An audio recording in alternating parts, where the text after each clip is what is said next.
Здравейте! В днешното предаване на Везни ще си поговорим за изкуство, за музикално изкуство. Това, което ще чуете, е, че основният инструмент в това изкуство е човешкият глас. Не знам дали изобщо има други инструменти. Това ще ни разкажат нашите гости Иван Драганов и Кристиян Георгиев.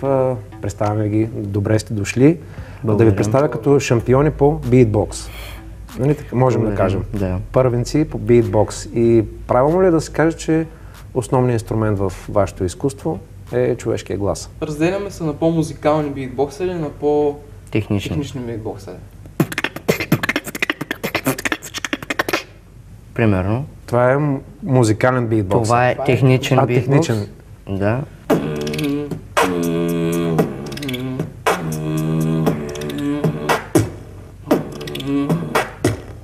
Това е музикалност.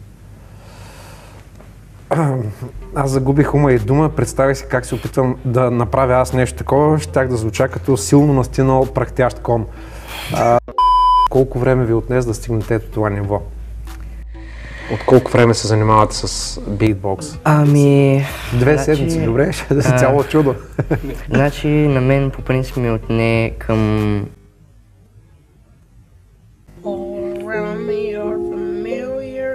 Две години. Скоро ще направя 2 години. Той... Общо към 5 години съм имал аз. В началото се криеше, така ли? Казваш несериозно. Знаете ли какво ще ви кажа? В 2022 имаше национално първенство по битбокс в България, в София. И аз разбрах за това национално, като печенката ми звънна, защото те се познават с Леля. Печенката е легенда в вашата сфера. Да, тя е ултра легенда, даже наскоро стана световен шампион отново, този месец. Реално, нашите не знаеха, че аз се занимавам с битбокс. Никога не са те чували? Не са знаели. На Тодоров ден майка ми се казва Теодора, се събрахме аз, Леля ми, приятели и майка ми и баща ми естествено. Леля ми е оперна певица. Бивша оперна певица. Значи оттам е връзката. Да. Те са били в една школа с Адриана, с печенка. Аз тогава просто ми дараха микрофон, аз казах, че се занимавам с битбокс. Те някакво какво? И аз почнах. Това всичко е с много репетиции, нали така трябва да се каже, не тренировки. Репетиции, повторение. Да, надеята е, че нашите не знаеха. Това 3 години съм се занимавал с това нещо. А къде си криеше? В мазата? Когато те са на работа... Просто съм тихичък. Те не знаеха в продължение на 3 години. Аз вече като бях готов за национално ниво, тогава им казах. Добре, това е единият подход. Не споделяш с никого, нямал си публични изяви до тогава, а при тебе е започнало по-различно. Ами бях си из YouTube и попаднах на един битбоксър, който е бил причината за много други битбоксъри също те да започнат да се занимават. И този битбоксър е Котфиш.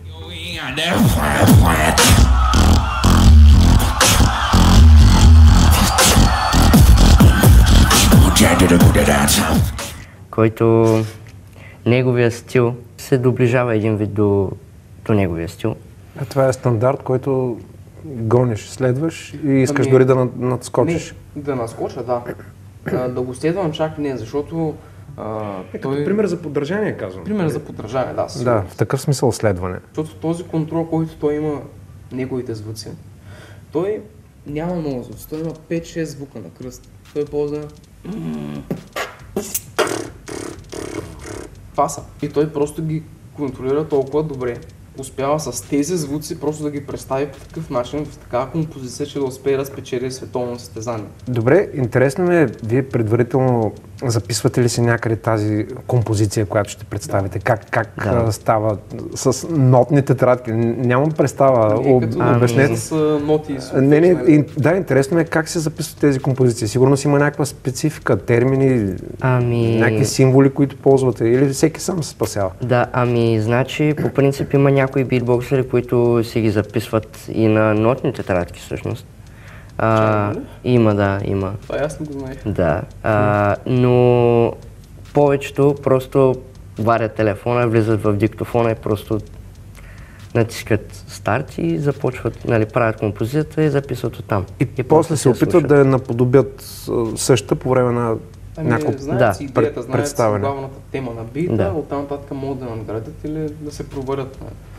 Значи при вас по време на на някакво изпълнение, импровизацията има Да. много силно поле за изява. Да.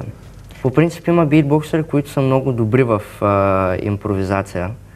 Като например Napalm.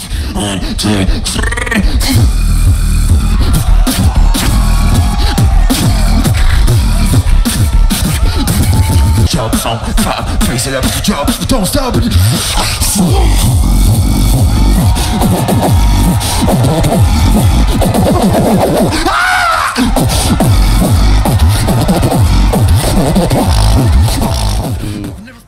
доста други, но примерно Васенката, например.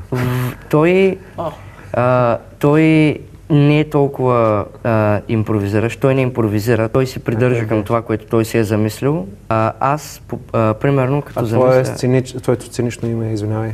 Fire Sky. Fire Sky. Да. Аз, примерно, като си замисля нещо, замислям го и имам някаква опасност от това, примерно, да не се придържам към точно това, което съм измислил. Общо взето той има приготвен нещо като главно нещо, което иска да покаже чрез това изпълнение. Защото той не е като мене. Той не си измисля абсолютно цял бит, който да следва през цялото време да е едно към едно с това, което е замислил. Той изключва някаква определена част от бита, за да може да го използва, или да допълни нещо, да импровизира, да стане по-добре, ама има шанс да не се справи в това. Това иска да каже. Как се наричат композициите? Те, всяко изпълнение си има име или номер, или... Извинявам се за куците въпроси, но опитвам се да подредя вашия свят в моите очи. За всеки батъл има нещо наречено... Това е битка, да, батъл между излизате един срещу друг. Да. Има нещо наречено хост. Този хост излиза и той е водещия на това нещо. Взема микрофона и започва, нали, 3, 2, 1, битбокс! Сигурно не е удачен пример, но сещам за един филм с хип-хоп изпълнител, Eminem, Осмата миля. Точно така ги изкарваха, за да се закуват един с друг. Нали, пример за батъл, ако някой от нашите зрители е толкова древен, колкото мен, е гледал Осмата миля някога, може да разбере как се изправят един срещу друг. Наживо публиката ви гледа, окуражава ви, евентуално дюдюка.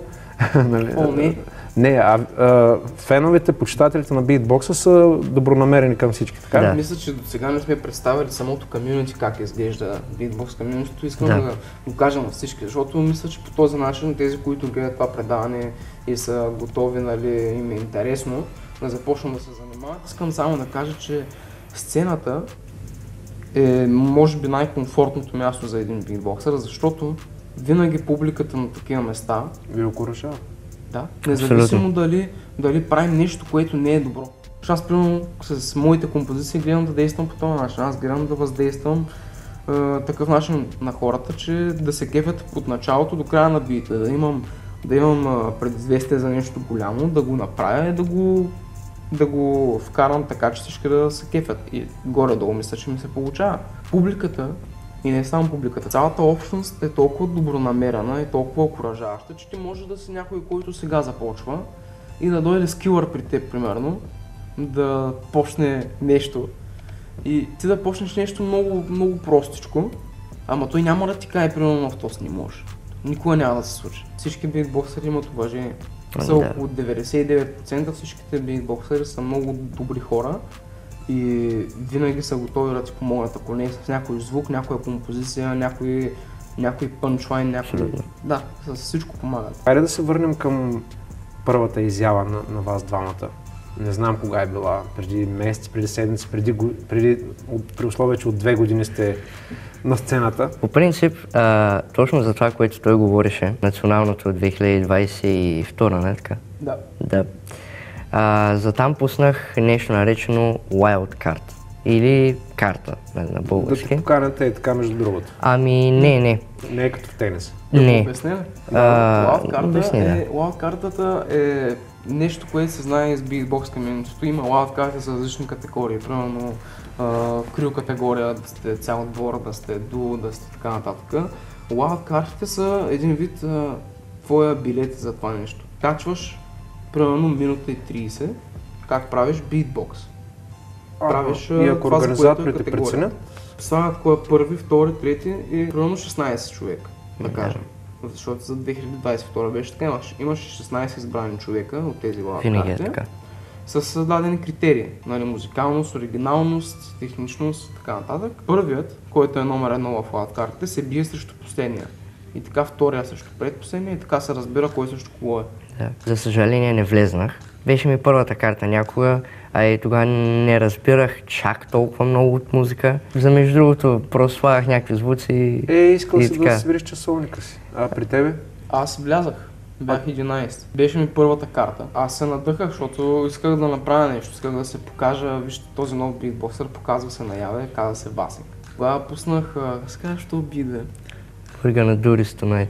Ама вие двамата си знаете изпълненията. Да. Всеки знае какво прави другия. Да. Не сте ли конкуренти?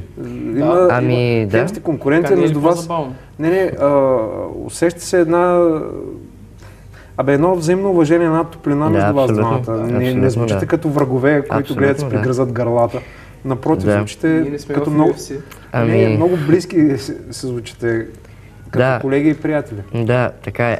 Значи трябва да кажем нещо много важно, което е когато примерно двама битбоксъри излязат на сцената, това приятелство и това цялото нещо го няма. На батъл, да. На батъл всеки гледа примерно да се вре в лицето на другия или примерно да казва някакви лоши коментари, да изказва. Това го правиш ти. Това го прави всеки. Общността ви е от добронамерени, Да, мили, добри Да. хора, Това се нарича благи, хрисими, а изведнъж излизат на сценичното батъл и... поведение. Сценично поведение, направено да. така, че да е батъл, ти се биеш срещу Да. опонента, искаш да го надградиш, да кажеш аз съм по-добър. Един вид излизаш и казваш, аз ще те бия, съм по-добър от тебе. Ще те бия, съм по-добър от тебе. Абе, на мен ме звучи като влизане с бутонките направо, да използваме Ами, футболен израз. по принцип да. Нека да дадем възможност и на вас да се изявите. Сега няма да правите батъл, зрителите няма да ви оценят, но просто да чуят това звукоизвличане на вашето изкуство. Да. Някакви кратки битове да присъздадете, като наистина ще ви моля да се придържате към тази разлика, техника и музикалност. Ти си. Ще видим. Няма да е часове, нали? Защото кой Не. часове, аз ще отида, ще се Не. излегна отстрани и ще се наслаждавам добронамерено. Просто ще е малък отказ Добре, от добре. моя стил като цяло. Окей, ти си.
Не знам какво да кажа. Родителите ви няма да купуват инструменти, защото може да... Семейният бюджет няма да пострада, защото вие може да наподобявате какви ли не инструменти, просто сте толкова добри. Спомняте ли си провалите си? По-старите хора от мен казват, че провалите не са провали, а са уроци. Макар че сте от 2 години на сцената, какви провали сте имали и какво сте научили от тях? Не е задължително да са били на сцена, може да споделите и такива моменти. Неудобно. Ако има. Ами, аз ще споделя един от моите провали. Уроци. Айде да не ги наричаме уроци. Да. Аз преди използвах много басове, нали, басисти като това, което нали, той правеше.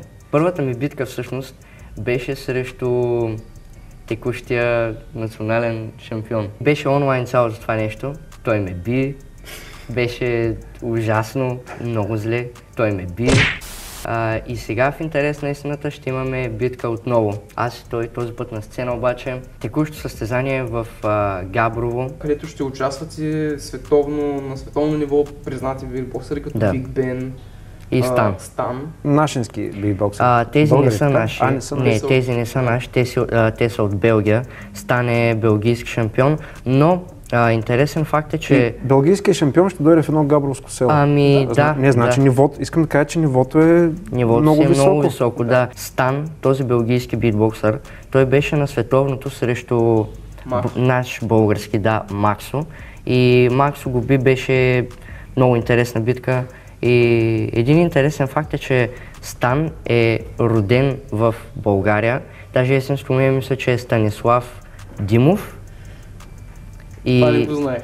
Вече го знаеш. Това не го знаех. Роден в България, но още... И знае перфектен български, между другото. Просто от малък е в Белгия, мисля, че такава му е историята. Вие и двамата сте шампиони, нали така? Спечелили сте награди, така ми каза продуцента Иван Кузманов. Той е първи в България за под 18 години. Аз съм втори. Първият и вторият в България в категория под 18 години, възрастова категория, са при нас в студиото. Значи първият в България е Кристиян Георгиев, започнал с присмех и стигнал до първото място. Ти започнал в абсолютна тайна и стигнал до върха също. Мислих, че някъде в България, може би и по света, дай Боже, момчета и момичета си казват, искам да правя това, което прави Васенката или Fire Sky.